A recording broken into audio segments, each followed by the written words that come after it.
Biden's high-level emergency meetings in Europe and his focus on keeping the pressure on Russia as its troops continue to lose momentum and men. The U.S. declaring Russia continues to commit war crimes in Ukraine, indiscriminately attacking and deliberately targeting those innocent civilians. Biden's trip will define what happens next, as he has a lengthy agenda ahead of him, including a NATO summit, a G-7 summit, and a meeting of the European Council in Brussels, all of whom have announced new sanctions on Russia. Hundreds of thousands of NATO troops at the ready, with at least 100,000 U.S. troops on the ground in Europe. The stakes couldn't be higher as Russia continues to push into the Ukrainian capital of Kyiv.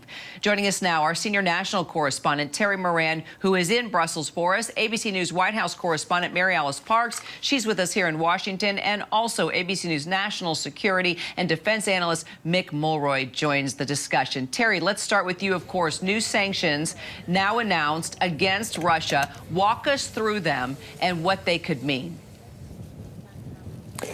Well, Kira, these are sanctions that are aimed not at Vladimir Putin, not at his inner circle, but really at another element of what you might call the ruling class of Russia, and that is legislators.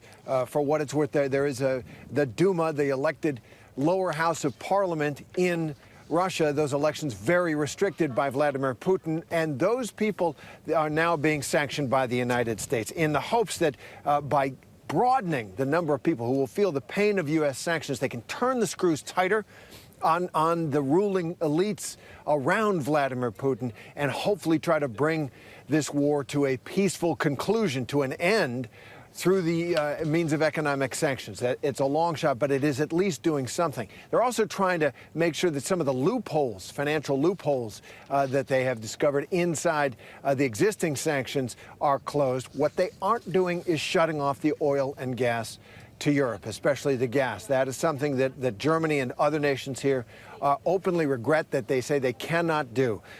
Chancellor Olaf Scholz of Germany saying that he can't put his country into recession, put the world into recession by cutting off that Russian gas. And that is a giant loophole. It really is keeping the Russian economy afloat. The ruble has strengthened. The Russian stock market opened. Some of those stocks rose. There's questions about that trading, but it's clear that Russia is soldiering through these extraordinary sanctions because really they only do one thing in that economy. They sell oil and gas and other extractive minerals and things like that, and they don't have a lot of other aspects of their economy that are exported. The financial sanctions are very strong, but today's sanctions really aimed at the elites, putting pressure on them to try to get Vladimir Putin to budge.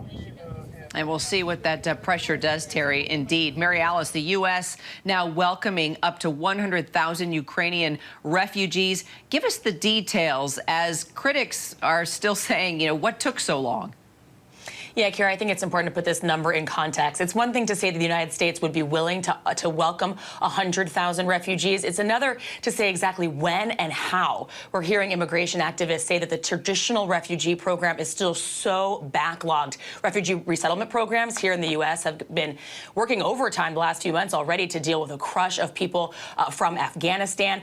And immigration rights activists also say that there's a number of people that have fled Ukraine who do have relatives here in the United States, and that they should be sort of fast-tracked, expedited. So they're still looking for a lot of details from the administration. This is a big number when it comes to sort of American immigration and sort of refugee numbers, but when we're talking about millions who have been displaced to the region, the United States says its focus is still really helping with the immediate needs of people that are right across the border in Poland, Romania, and elsewhere.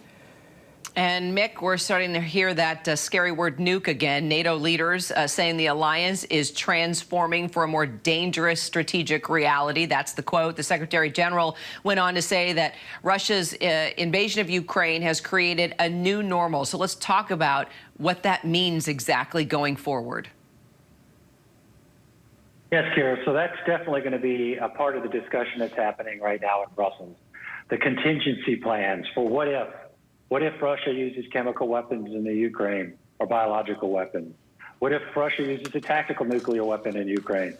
And then the worst case scenario, and something that I think you'll hear more people talking about, is what if Russia uses a tactical nuclear weapon in a NATO country?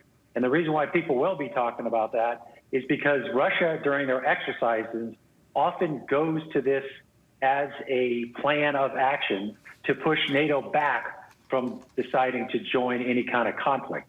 So we've seen in their exercise scenario, Russians, that they have done this. So there's a lot of concern that they may try to strike Poland, for example, where a lot of our material support is coming in with a weapon. Any weapon would potentially or would trigger the Article 5 provision, but certainly a tactical nuclear weapon would trigger it in a big way. And I think NATO would be all in fighting Russia if that were to happen. Mary Alice, President Zelensky, meanwhile, says that Ukraine was waiting for meaningful steps from the three gatherings, and he listed his requests. We've heard these before: a no-fly zone, more aircraft, more tanks. What do you think he'll get? Yeah, we're hearing the NATO allies talk about even more weapons to Ukraine. The United States, President Biden saying that they've greenlit getting even more weapons across the border. They seem committed to continuing sort of this supply line. They're just continuing to give more ammo to Ukraine. But he's right.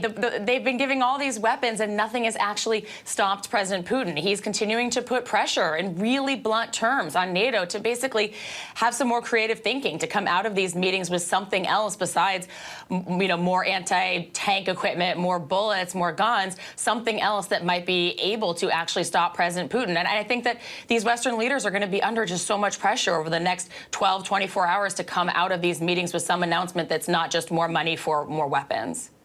Terry, I want to follow up on when you mentioned energy imports. There are critical differences within the European Union on whether to follow the U.S. to impose an embargo on energy imports from Russia. Germany, as you mentioned, heavily dependent on these imports. And they're against the idea. So is consensus even possible here?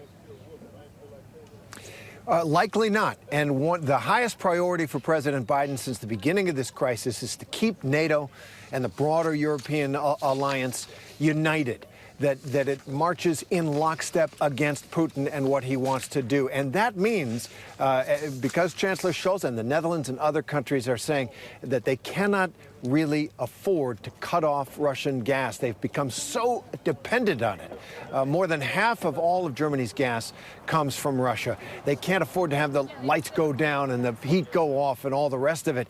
And that is why that channel will remain open for Vladimir Putin. And on the weapons, Zelensky was absolutely perfectly clear. He said in impassioned terms, as he has throughout, he said NATO has 20,000 planes. Give me 1% of those planes. They have fought amazingly in the air, but there is attrition. They have lost some from shoot-downs, and they are using those aircraft at such a high rate that there are maintenance issues. They need more aircraft to stand off Russia in the skies, as they've been doing so extraordinarily. On the ground, he said, give me 1% of your tanks. And that, too, has been decided by NATO to be too provocative.